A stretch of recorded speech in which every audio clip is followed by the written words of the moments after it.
Hello বন্ধুরা, কেমন আছেন? আজকে আমি নিয়ে এসেছি প্লেন পোলাও। তাহলে চলুন তৈরি করি। আমি 3 পোয়া চাল নিয়েছি, একটা হাঁড়ি বসাই দিলাম। হাঁড়িতে আমি পরিমাণ মতো জল দিচ্ছি। আমার 3 পোয়া চালের জন্য আমি 5 গ্লাস জল ফুটাতে দিব। এর মধ্যে একে একে কাঁচামরিচ, তারপর দারচিনি, বড় এলাচ, ছোট এলাচ, তারপর জয়ত্রী গুঁড়ো, জিরা বাটা, আদা বাটা, রসুন বাটা, পেঁয়াজ কুচি করে রেখেছিলাম সেগুলো দিয়ে দিচ্ছি।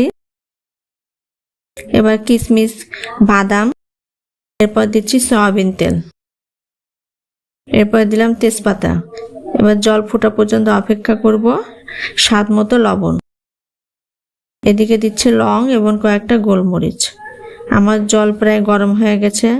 আমি কিছু জল তুলে নিব একটি বাটিতে, গরম জল। আমার জল গরম হয়ে এসেছে। এই যে আমি একটা ডানো দুধের প্যাকেট নিয়েছি, সেটাই গরম জলের মধ্যে, উষ্ণ গরম জলের মধ্যে গুলিয়ে নিব। আমি পোলাওয়ের মধ্যে দিব। আর এদিকে আমি 3 পোয়া চাল ধুয়ে জল ঝরে রেখেছি। এবার আমি হাঁড়িতে দিয়ে দিচ্ছি। হাঁড়িতে দিয়ে দিচ্ছি সব। এবার একটু নাড়াচাড়া করে দিলাম। এরপরে ওই গোলানো দুধটা উপর দিয়ে ছড়িয়ে দিলাম। দুধটা দিলে পোলাওয়ের চালের একটু সাদা ভাবটা চলে আসে। এবার আমি ঢেকে দিচ্ছি।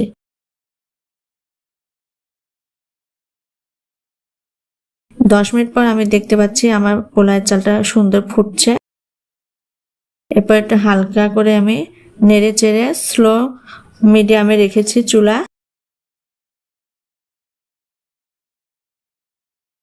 দেখুন আমার পোলাওটা প্রায় হয়ে এসেছে। এরপর আমি দিয়ে দিচ্ছি ঘি,